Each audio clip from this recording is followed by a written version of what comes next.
اب انڈیا نے ان کو بند کرنے کے لیے، اس کو روکنے کے لیے ایک ڈرامہ کیا، اس لیے کہ اپنے ملک کے لیے حصے سے دوسرے حصے تک جانے والی پروازوں کو اپنی ٹیریٹری سے روکنا کسی اور طرح سے اس کی ممکن نہیں اپنے سزا کے سامنے اس کو جسٹیفائی کرنے کے لیے. تو انہوں نے ایک ڈرامہ کیا جس کو گنگا اغوا کی گنگا اغوا کا ڈرامہ کہا جا سکتا ہے. ایک طیارہ تھا فوکر 27، بہت عرصہ پہلے وہ ایک ناکارہ طیارے کی حیثیت سے انڈین جو وہ ہے فیلڈ میں گراؤنڈ ہو چکا ہے، وہ گراؤنڈ ہو چکا، اسے ریٹائر کیا جا چکا تھا اور وہ استعمال میں نہیں تھا. چند دن پہلے اسے واپس فلائٹس کے لیے استعمال کیا جاتا ہے کیا گیا، اور اس کو سری نگر سے جب وہ جموں کے لیے جا رہا تھا تو اس کو اغوا کروا لیا گیا. اغوا بھی کروایا گیا کھلوڑوں میں اسٹوری کے ذریعے، اور اغوا کر کے اس کو لاہور پہنچایا گیا. اب دیکھیے کتنے سیانے، کتنے مطلب وہ چمڑی جائے اور دم نہ جائے کہ اس میں خرچہ بھی زیادہ نہ ہو. وہ میں ناکارہ طیارے کو استعمال کیا اس کے لیے کہ اگر سیارہ ضائع بھی ہو تو اس سے وہ زیادہ نقصان نہ ہو، میری نقصان نہ ہو. تو وہ راستے میں اسے اغوا کروایا گیا اور اغوا کر کے لاہور پہنچایا گیا، اور لاہور میں مسافروں کو اتار کے تو اس طیارے کو جلوا دیا گیا اور پوری دنیا کو دکھایا گیا کہ جی دیکھیں جی پاکستان نے یہ جہاز اغوا کروایا ہے ہمارا. اور اس کے نتیجے میں پھر انڈیا نے ایسے پاکستان کے لیے پاکستان کی جو فلائٹس تھی اس پر پابندی لگا دی، اور اس کے نتیجے میں پاکستان کو بہت دور سے سمندری راستے سے مشرقی پاکستان تک پہنچنا پڑتا تھا، جو کہ عملی طور پر ممکن نہیں تھا. اور اس کے نتیجے میں پھر پاکستان کو وہ مشکلات پیدا ہونے کی آخر مشرقی پاکستان پر اپنا کنٹرول قائم نہ رکھ سکا اور مشرقی پاکستان کے ہاتھ سے نکل گیا. تو اس طرح ہم جب آگے چلتے ہیں تو ہم دیکھتے ہیں کہ فورمائی لایا جی مارچ سال 2000 کا سال ہے. ٹھیک. امریکی صدر Bill Clinton south Asian region کے دورے پر بالکل ٹھیک. اور اس موقع پر چونکہ کشمیر میں آزادی کی تحریک چل رہی تھی، وہ بڑی زور و شور سے چل رہی تھی، اور اس کو دہشت گردی کے ساتھ الائن کرنا انڈیا کا ہمیشہ سے ایک مقصد رہا، اور پاکستانی اسپانسرڈ قرار دینا یہ بھی انڈیا کا ایک اہم ہدف رہا ہے. تو اس موقع پر جبکہ صدر بل کلنٹن انڈیا کے دورے پر تھے تو انہوں میں چھٹی سنگھ پورہ مقبوضہ کشمیر میں وہاں سکھوں کی ایک آبادی تھی، اس آبادی میں بڑے پیمانے پر قتل عام کروایا، اور اس کے الزام پاکستان پر عائد کر دی اور انتہائی ٹینشن پیدا کر دے. اور امریکی صدر کی وجودی میں چونکہ پوری دنیا کا میڈیا انڈیا میں موجود تھا اور اس کی نظریں تھی ساری صورتحال پر، دہشت حاصل کرنے میں کامیاب ہوئی، اور اس کے نتیجے میں پھر اس واقعے کو اس نے خوب استعمال کیا اور امریکہ کی پوری دنیا کی ہمدردی حاصل کر لی. اور پھر بعد میں یہ چیزیں ثابت ہوئی، سامنے آئیں کہ یہ چھٹی سنگھ پورہ کا واقعہ جو ہے وہ خود انڈیا کا فالس فلیگ آپریشن تھا، خود داخلی شرطیں، خود انڈیا کی اپنے لوگوں نے اس کی گواہی یہ اس میں پاکستان کا یا مجاہدین کا اسی قسم کا کوئی عمل دخل نہیں تھا. اسی پر جب ہم آگے بڑھتے ہیں تو ہم چنگی فاسٹ فارورڈ کرتے ہوئے بھی ڈرامے ساتھ ساتھ چل رہے ہیں، لیکن ہم آ جاتے ہیں 2019 کا سال انڈیا میں انتخابات کا سال تھا. اور انتخابات کے سال میں تو انڈیا کی جو وار ہسٹیریا ہے اس میں کئی گنا اضافہ ہو جاتا ہے. چاہے حکومت کانگریس کی رہی ہو یا بی جے پی کی، کسی کی بھی حکومت ہو، تو انڈیا میں الیکشن جیتنے کے لیے جو ان کے پاس ٹول ہوتا ہے وہ پاکستان دشمنی ہے. ایک شعر بھی ہے، وہ آپ شعر رائے تندن ایک انڈین شاعر ہیں، ان کا ایک شعر ہے کہ سرحدوں پر بہت تناؤ ہے کیا، سرحدوں پر بہت تناؤ ہے کیا، ارے کچھ پتا کرو کوئی چناؤ ہے کیا. کہ چناؤ جب بھی آتا ہے تو سرحدوں پر تناؤ کی کیفیت، جنگ کے بادل مدنانے لگتے ہیں، تو یہ صورتحال ہوتی ہے. تو 14 فروری سال 2019 کو پلوامہ میں اسی طرح کا ایک ڈرامہ کیا گیا کہ انڈین آرمی کا ایک کانوائے جا رہا تھا، اس پر خود کچھ حملہ کروایا گیا. اس میں ایک سوال کرنا چاہوں گا، جو آپ نے پچھلے 2 واقعات بتائے ان کے ریزلٹس بتائے، میں یہ چاہوں گا کہ آپ یہ جو پلوامہ اٹیک ہوا تھا جس کے بعد پھر سیریز میں کچھ ایپیسوڈ چلی تھی جس کے بعد ہم میں یہ دیکھا تھا ابھینندن میں ہمارے پاس تشریف لائے تھے، یہ سب ہماری آنکھوں کے سامنے ہوا ہے اور کیونکہ ہم نے اس کو خود دیکھا ہے. صحیح. ٹارگیٹس کیا تھے اور اچیومنٹس کیا تھی انڈین؟ اس ہم آتے ہیں یہ پہلے تو سیکوینس آف ایونٹ کو دیکھ لیں، تو اس کے بعد اس کے ٹارگیٹس کی طرف آتے ہیں کہ اس نے حاصل کیا کیا. ٹھیک. 14 فروری بھارتی فورس کا ایک کانوائے جا رہا تھا جموں سری نگر شاہراہ پر، اور پلوامہ کے مقام پر اس پر ایک خودکش حملہ ہوا جس میں 40 کے قریب سیکیورٹی اہلکار مارے گئے. اور اس پر بہت انڈیا نے ایک بہت وار ہسٹیریا کریٹ کر دیا. اس طرح سے اٹامک وار چھیڑنے کے چکروں میں تھا. اس عمل بھی ایسی بنا تھا خالی کہ ایسا لگتا تھا کہ کوئی نیوکلیئر وار ہونے جا رہی ہے. اس کے فوراً میں بعد چند دن بعد میں کیا کہ 26 فروری کو انہوں نے اپنے ایک ایئر اسٹرائک کی بالا کوٹ، بالکل صوبہ خیبر پختونخوا.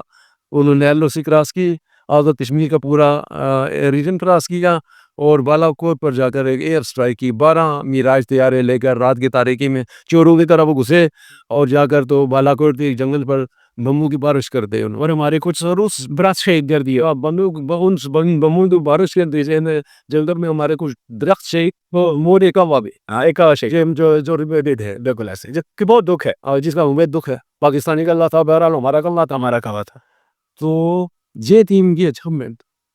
دوسرے دن پھر پاکستان نے ریٹیلیٹ کیا اور تب انہیں سمجھ آئی کہ ہمیں اس طرح کا جواب نہیں مل سکتا ہے. اور وہ بھی دن دہاڑے صبح ہر کی تاریکی میں چوروں کو طرح گھسے تھے ہماری سرزمین میں، لیکن ہمارے آوازوں میں، ہماری جوانوں میں دن کی روشنی میں اس کا جواب دیا.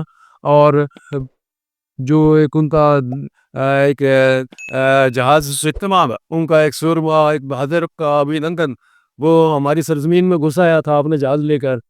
ہماری چائے پینے کا بھی سعادت اس کو حاصل ہو. اور وہ ہمارے آزاد کشمیر بھیمر کے علاقے میں اسے مار گرایا گیا اس جہاز کو. اور ایک جہاز جو بالکل، اور ایک جہاز بھنگر میں نہیں رہا. اور یہ جو ان کا مک تھا، MiG-21 مک کے بدلے نا وہ انہیں مگ چائے میں تھا.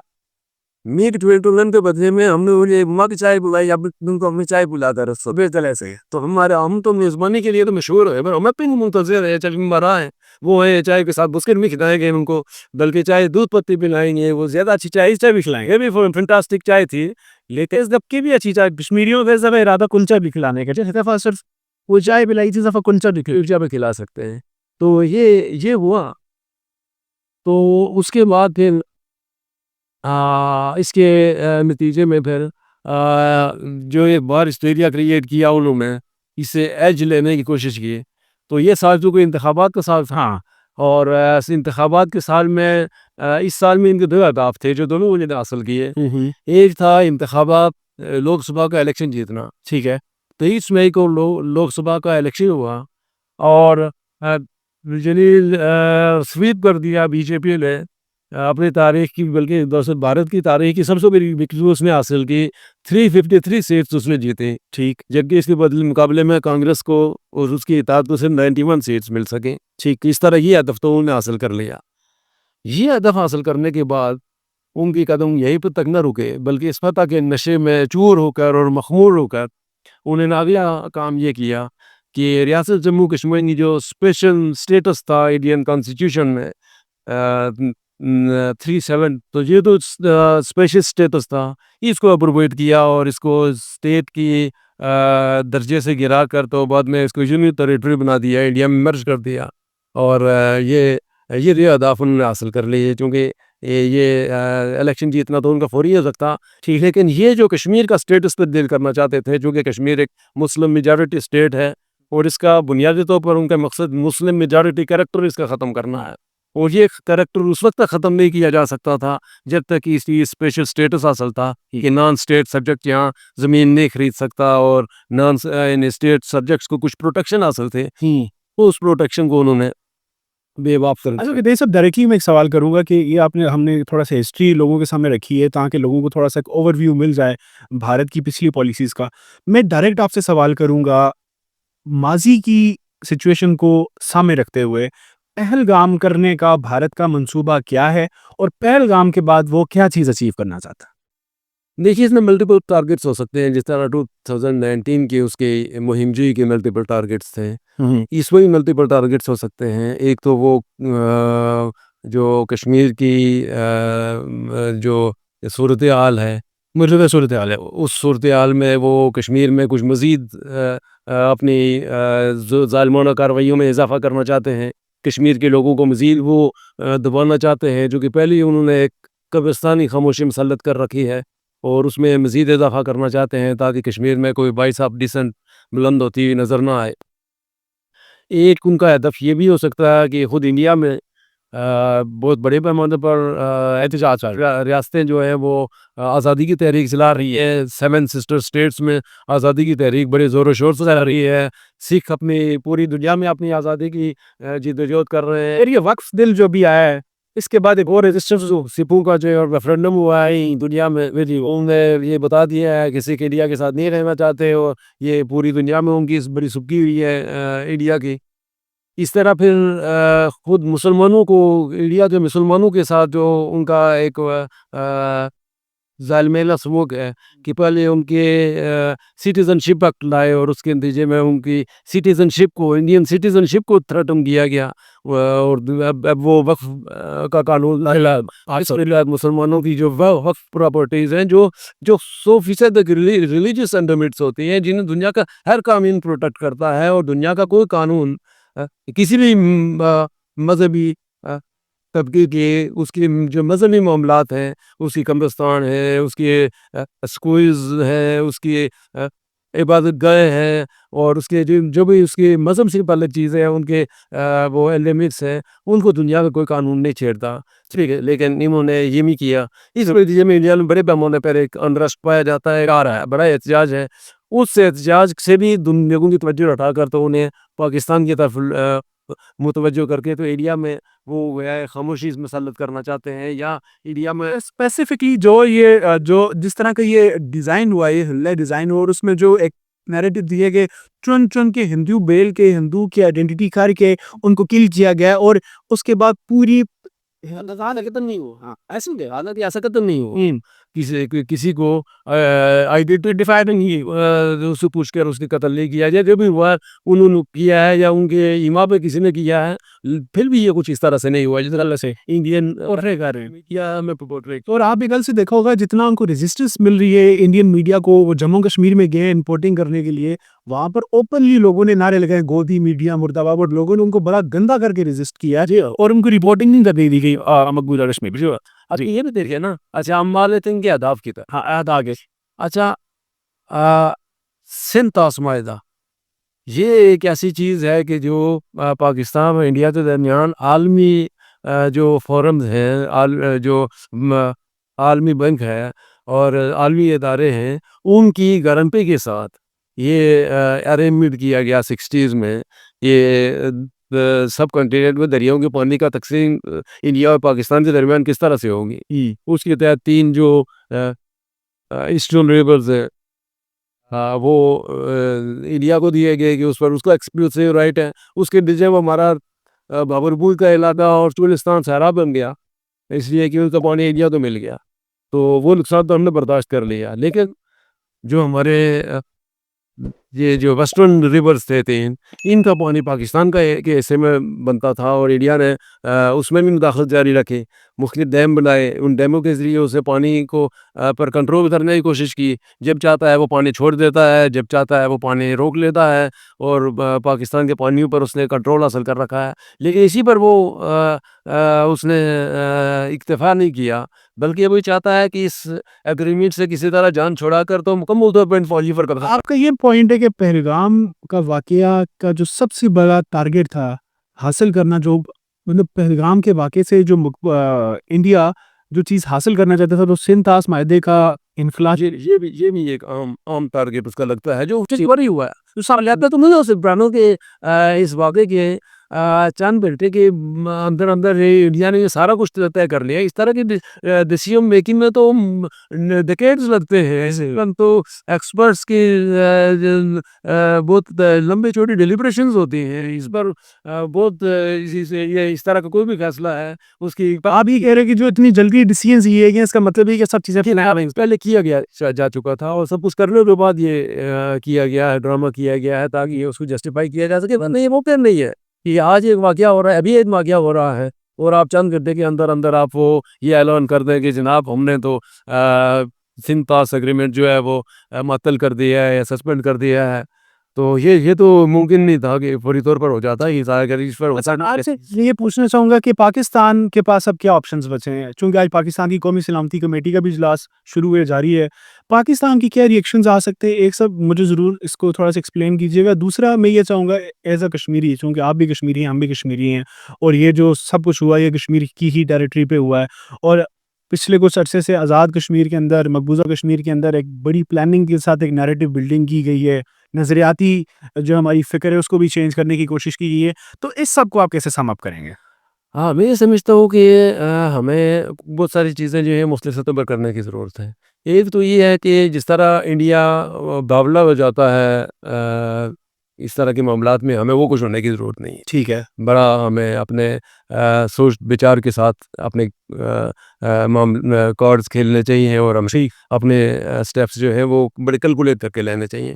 تو ہمیں اس طرح بیہیو کرنے کی ضرورت نہیں ہے جس طرح انڈیا کرتا ہے. کرنے کی ضرورت نہیں, ہمیں ہونے کی ضرورت نہیں ہے. انڈیا کچھ نہیں کر سکتا ہے اس میں جو کچھ کرنے جا رہا ہے اس کا اسے بالآخر سب کچھ ریورس کرنا پڑے گا, پیچھے ہٹنا پڑے گا. میں یہ سمجھتا ہوں کہ اس وقت ایک تو یہ کہ جو سندھ طاس اگریمنٹ ہے یہ صرف پاکستان اور انڈیا کے درمیان نہیں ہے, اس کا گارنٹر ورلڈ بینک ہے. ورلڈ بینک ہے, اور اس کی جو انٹرنیشنل آربیٹریشن ہوتی ہے, کورٹ ہوتی ہے جو فیصلہ کرتی ہے. یہ یونیلیٹرلی نہ پاکستان اس کو ختم کر سکتا ہے نہ انڈیا اس کو ختم کر سکتا ہے, بلکہ کوئی چھوٹی موٹی وائلیشن بھی جو جائے گی وہ کرنٹر بیٹھا ہوا ہے اس نے آربیٹریشن میں جائے گی اور کوٹا آربیٹریشن سے فیصلہ ہوگا. ٹھیک, تو اس لیے جو ہمارے پاس لیگل فورم ہیں ان کو اپلائی کرنا, اس کو استعمال کرنا چاہیے اور بہت مہارت کے ساتھ اور اچھی طریقے سے استعمال کرنا چاہیے. اچھا, دوسری بات یہ ہے کہ خود ہماری بڑی یکجہتی کی ضرورت ہے. ہمیں اپنی سفولی اتحاد قائم رکھنا اور برقرار رکھنا چاہیے. دو طرح کی صورتحال ہے, ایک تو آپ نے کچھ نشاندہی کی ہے کہ ایک عرصے سے ایک طرح کی مائنڈ میکنگ کی جا رہی ہے, ایک طرح کی نریٹو بلڈ کیا جا رہا ہے پاکستان کے خلاف, اور انڈیا کے ساتھ سمپتھی اور پاکستان کے بارے میں ایک منتھنیہ پروپیگنڈا کیا جا رہا ہے. اس میں دو تین طرح کے ایلیمنٹس ہیں. کچھ ایلیمنٹس تو وہ ہیں جو پلانٹڈ ایلیمنٹس ہیں انڈیا کی طرف سے, جنہیں پلانٹ کیا گیا ہے. وہ بہت محدود تعداد میں ہوں گے اور ممکن ہے یہ نہ بھی ہوں, وہ کہیں دنیا میں کسی اور لوگ میں بیٹھے ہوئے آٹے میں نمک کے برابر ہوں, کسی اور ملک میں آدھا موٹے کر بیٹھے ہوئے اور وہاں سے بھی کچھ ڈوریاں ہلا رہے ہوں. تو ان کو بھی دیکھنے کی ضرورت ہے کہ وہ کہاں ہے اور ان کو کیسے فکس کیا جا سکتا ہے, ان کو دیکھنے کی ضرورت ہے. ٹھیک, یہاں جو لوگوں کے پروپیگنڈے سے متاثر ہوئے ہیں, ضروری نہیں کہ وہ یعنی باقاعدہ گمراہ لوگ ہی ہوں, ان سے پروپیگنڈے سے معصوم ذہن میں متاثر ہو گئے. تو ان کو ٹھیک کرنے کی ضرورت ہے, ان کو اپنانے کی ضرورت ہے, ان کو صورتحال واضح کرنے کی ضرورت ہے, انہیں پیار اور محبت دینے اور ان کو زندگی کی اس میں اکموڈیٹ کرنے کی ضرورت ہے, جو تاکہ انگیج کرنے کی ضرورت ہے. بینگا کشمیری اب آپ کر لیں بات. اچھا, میں کمپلیٹ کر لیں. یہ میرے حل میں ہم اس سے آگے چلتے ہیں. ٹھیک, کہ اچھا پاکستان, آپ کہہ رہے تھے کہ اس میں پاکستان کیا کر سکتا ہے اور کیا کرنا چاہیے. یہ تو ہماری آزاد کشمیر کی حکومت کو کرنا چاہیے. اچھا, پاکستان کو یہ کرنا چاہیے. پاکستان خوش قسمتی سے اس وقت UN کا سیکیورٹی کونسل کا نان پرماننٹ ممبر ہے. نان پرماننٹ ممبر ہوتے ہوئے پاکستان کے پاس بہت سارے ایونیوز ایسے ہیں جنہیں پاکستان استعمال کر سکتا ہے بہت اچھے طریقے سے. ٹھیک, اور مجھے امید ہے کہ ہمارے جو بھی پالیسی ساز ہیں اور جو لوگ وہاں بیٹھے ہوئے ہیں ان کے پاس ہوم ورک ہوگا اور وہ بہتر جانتے ہوں گے کہ انہوں نے ان پلیٹ فارمز کو کیسے استعمال کرنا ہے. انڈیا نے ہمیں ایک فیٹ آف میں پھنسا دیا تھا, انہوں نے وہاں سے نکلتے سمجھ آ گئی کہ ہمارے ساتھ انہوں نے کیا گیا. تو اگر ہمیں موقع ملا ہے, انہوں نے بھی انڈیا کے بارے میں عالمی اداروں میں بالکل نوٹس لینا چاہیے اور اس کو وہاں انگیج کرنا چاہیے کہ تاکہ اس کو سمجھ آئے کہ جو اس طرح کے حرکتیں کرنے کے نتیجے میں اس کے ریپرکشنز کیا ہو سکتے ہیں۔ بالکل ٹھیک ہے۔ اچھا، میں ایک اس میں سوال ضرور کرنا چاہوں گا جو میرے دل کا بڑا غریب اور آخری سوال ہے۔ انڈیا کی دھمکیاں ہم سن رہے ہیں پچھلے 2-3 دن سے۔ ایک کنونشنل وار کی طرف انڈیا ماحول لے جاتا ہے، اور وہ کنونشنل وار جو ہمیں نظر آ رہی ہے فی الحال وہ آزاد کشمیر ہی کی ٹیریٹری پہ نظر آ رہی ہے، جو ساتھ ساتھ ایک فکری انتشار آلریڈی یہاں پر کریٹ ہے۔ اس کے باوجود اگر انڈیا اس طرح کی کوئی ایکٹیویٹی کرتا ہے تو بینگ اے کشمیری آپ کیا سمجھتے ہیں کہ ایک کشمیری کا کیا ری ایکشن ہو سکتا ہے؟ میرا خیال ہے کہ انڈیا اگر اس طرح کی حرکت کرتا ہے تو ہمارے درمیان یہ جو فکری انتشار عمومی پیدا کیا ہوا ہے یہ خود ہی ختم ہو جائے گا، بالکل ٹھیک۔ اور قوم یکسو ہو جائے گی، یکجا ہو جائے گی، لوگوں کو پتہ چل جائے گا کہ یہ جو یہ جس طرح کی صورتحال انہوں نے یہاں بڑھانے کی کوشش کی ہے تو وہ اس طرح چلنے والی نہیں ہے۔ اور اگر انڈیا اس طرح کی حمایت کرتا ہے تو میں سمجھتا ہوں، مجھے یہ پورا یقین ہے کہ جو ہمارے محافظ بیٹھے ہوئے ہیں سرحدوں پر وہ اس صورتحال کو بہت اچھے طریقے سے سمجھتے ہیں، اور اگر انڈیا نے کوئی اس طرح کی حرکت کرنے کی کوشش کی تو انشاءاللہ اسے لینے کے دینے پڑیں گے۔ میں سمجھتا ہوں کہ پاکستان تو بڑی ریسٹرین کا مظاہرہ کر رہا ہے، جس طرح اگر انڈیا جس طرح کرتا ہے پاکستان کی ٹیریٹری میں، KPK میں، بلوچستان میں اور مختلف جگہوں پر جس طرح کی وہ صورتحال کریٹ کرنے کی گلگت بلتستان میں، AJK میں، آزاد کشمیر بالکل جس طرح کی صورتحال کریٹ کرنے کی کوشش کرتا ہے تو یہ کافی مشکل ہے یہاں کچھ کرنا۔ لیکن اگر پاکستان ایسا کرنا چاہے تو انڈیا کی سرزمین تو بڑی تیار ہے، وہاں تو آگے بھی اتنی فالٹ لائنز ہیں اور اتنی آزادی کی تحریکیں موجود ہیں کہ پاکستان اگر تھوڑی بہت بھی اگر اپنا کنٹریبیوشن اس میں کرنا چاہے تو پاکستان کے لیے تو کوئی زیادہ مشکل کام نہیں ہے۔ لیکن انڈیا کے لیے بہتر یہی ہے کہ یہ پراکسیز میں نہ جائے اور یہاں سے اپنی پراکسیز کو وڈرا کرے، اور ایک پرامن ہمسائے کے طور پر اگر وہ رہنا چاہتا ہے تو وہ پرامن ہمسائے کے طور پر رہے۔ اگر بات آگے بڑھائے گا تو زیادہ نقصان تو اسی کا ہوگا۔ ایک ہسٹورین، ایک رائٹر ہونے کے ناطے جو آپ نے ایک سارے معاملے کا سکیچ نکالا، میں یہ چاہوں گا کہ آپ آزاد کشمیر کے لوگوں کو اسپیشلی چونکہ ہمارے ویور زیادہ آزاد کشمیر کے ہیں، کیا پیغام دینا چاہیں گے اس کرنٹ سچویشن کے حساب سے؟ میں آزاد کشمیر کے لوگوں سے گزارش کرتا ہوں کہ آزاد کشمیر بڑی قربانیوں کے ساتھ حاصل کیا گیا تھا۔ ہمارے آباء و اجداد نے آزاد کشمیر کی اس آزادی کے لیے بڑی قربانیاں دی ہیں، اور اس کے نتیجے میں ہم آزاد فضاؤں میں بیٹھے ہوئے ہیں۔ ہم میں سے کسی کو یہ فکر نہیں ہے کہ اس کے گھر پر چھاپا پڑنے والا ہے، اس کی بہن بیٹی کی عزت کو کہیں سے کوئی خطرہ لاحق ہے، اس کو کسی قسم کا کوئی خدشہ، کہیں کوئی اس کی جان مال عزت آبرو کو کوئی خطرہ لاحق ہے۔ ہم بڑے پرسکون حالات میں بیٹھے ہوئے ہیں، اور آزاد کشمیر تو خود پاکستان کا بھی پرسکون ترین خطہ ہے، بالکل ایسے۔ اور یہ سارا جو کچھ بھی ہے وہ ہمارے آباء و اجداد کی قربانیوں کے نتیجے میں حاصل کردہ اس آزادی کے نتیجے میں ہے۔